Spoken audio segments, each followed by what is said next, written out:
بسم اللہ الرحمن الرحیم۔ السلام علیکم۔ پچھلی ویڈیو میں ہم نے تیسری عالمی جنگ کے بارے میں بات کی تھی۔ اب ہم تیسری عالمی جنگ میں جنگی تیاریوں کے بارے میں بات کریں گے۔ دنیا کے تمام ممالک نے اپنی آخری کوشش تک فوجی نظام کو بہتر بنایا ہے اور ہر قسم کے فوجی و دفاعی ہتھیار تیار کرنے میں مصروف ہے اور تیار بھی کر چکے ہیں۔ اس کے علاوہ میزائل دفاعی نظام کو بھی نصب کر چکے ہیں۔ تیسری عالمی جنگ میں جدید ترین ہتھیاروں کا استعمال ہوگا کیونکہ اس میں جدید میزائل سسٹم، جدید ترین جنگی طیارے، ہر قسم کے اسلحہ کا انٹرنیٹ کے ساتھ منسلک کرنا، ایٹمی ہتھیار وغیرہ سب شامل ہوں گے۔ ان ہتھیاروں میں عام وہ ہے جو منظر عام پر آ چکے ہیں اور بعض ایک قسم وہ ہے جو تیار کر کے چھپا لی گئی ہے تاکہ وقت ضرورت پڑنے پر اس کے تجربے کی جائے اور استعمال کی جائے۔ ایک وجہ تو اس کی یہ ہے کہ باقی دوسرے ممالک کی طرف سے پابندیاں نہ لگ جائیں اور ہمارے فوجی صلاحیتوں کو منظر عام پر نہ لایا جائے، جس کی وجہ سے ان میں تخفیف کرنے پڑی اور اس کے ساتھ دوسرے ممالک ان کے مقابلے میں بہتر نہ بنائیں۔ تیسری عالمی جنگ تو جدید اسلحہ کے ساتھ لڑی جائے گی، اس لیے ہم یہاں چند ہتھیاروں کو مختصر بیان کریں گے اور وہ بھی وہی جو منظر عام پر آ چکے ہیں۔ تو ان میں سب سے پہلے میزائل کے بارے میں بات کریں گے۔ میزائل آج کل کے ہتھیاروں میں ایک اہم حیثیت رکھتی ہے کیونکہ اس کی وجہ سے ہزاروں کلومیٹر دور کے نشانہ کو مار یا ہٹ کیا جا سکتا ہے۔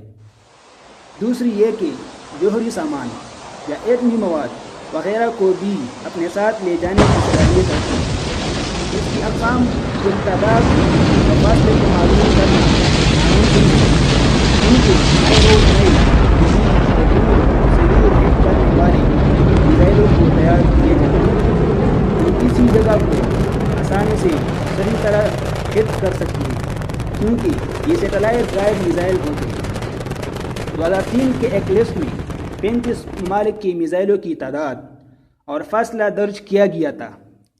دوسری لسٹ کے مطابق، جس کے ساتھ لکھا تھا کہ یہ نامکمل لسٹ ہے، اس میں ٹینک، بجٹ، جوہری ہتھیار، جنگی جہاز اور جنگی طیارے بھی دیے گئے تھے۔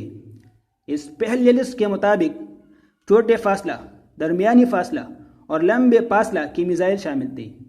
ان میں سب سے زیادہ تر 1000 کلو گرام سے زیادہ مواد نہیں لیے جا سکتے، مگر سعودی عرب کے ڈنگفنگ 2150 کلو گرام تک کے مواد لے جانے کی صلاحیت رکھتی ہے۔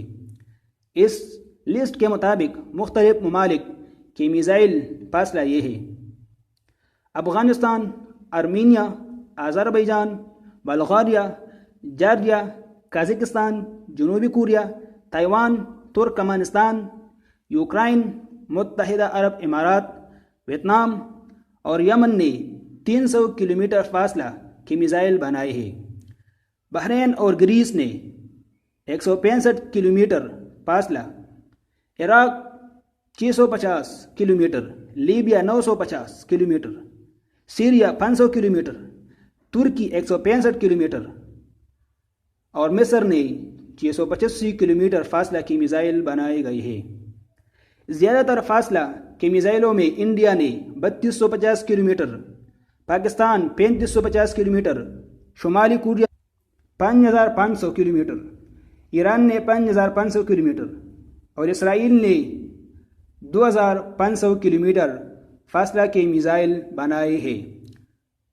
آج کل ان ممالک کے میزائل فاصلہ میں انتہائی زیادتی ہوئی ہے اور ان کو مزید دور فاصلہ کے لیے بنائے گئے ہیں۔ مثال کے طور پر انڈیا کے میزائل کا فاصلہ پہلے 3200 کلومیٹر تھا، جبکہ اب 5500 سے 6000 کلومیٹر تک جا سکتا ہے۔ پاکستان کی 3500 کلومیٹر کا تھا، اب 4500 کلومیٹر ہے۔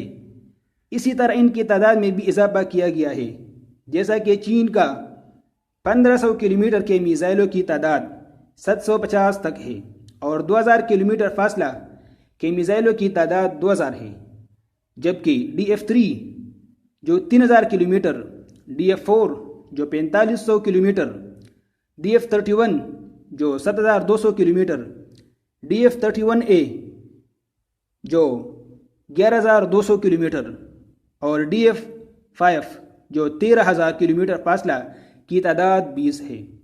اسی طرح انٹرنیٹ پر روس کے میزائلوں کا تعداد زیادہ سے زیادہ فاصلہ 16000 کلومیٹر ہے، جبکہ امریکہ کی 18000 کلومیٹر تک بتائی جاتی ہے۔ ان میزائلوں کا بنانا عموماً تیسری عالمی جنگ کے لیے تیاری کے سوا کچھ نہیں۔ اب ہم ٹینک کے بارے میں بات کریں گے۔ ٹینک زمینی حملہ کے لیے ایک مورچے کی حیثیت رکھتا ہے جو بہترین لوہے سے تیار کی جاتی ہے۔ اس میں مختلف گن اور دوربین لگے ہوتے ہیں۔ 2002 کے نامکمل لسٹ کے مطابق دنیا بھر کے ٹینکوں کی کل تعداد 83,681 تھی، جس میں انڈیا کی 2700، جنوبی کوریا کی 4300، روس 66,710، چین 7,500، پاکستان 1820، ترکی 5,200، یوکرائن 3,784 اور امریکہ کے ٹینکوں کی تعداد 13,000 تھی۔ آج کل یہ تعداد کافی حد تک بڑھ گئی ہے اور ان ٹینکوں کو مزید بہتر کر دیا گیا ہے اور کیا جا رہا ہے۔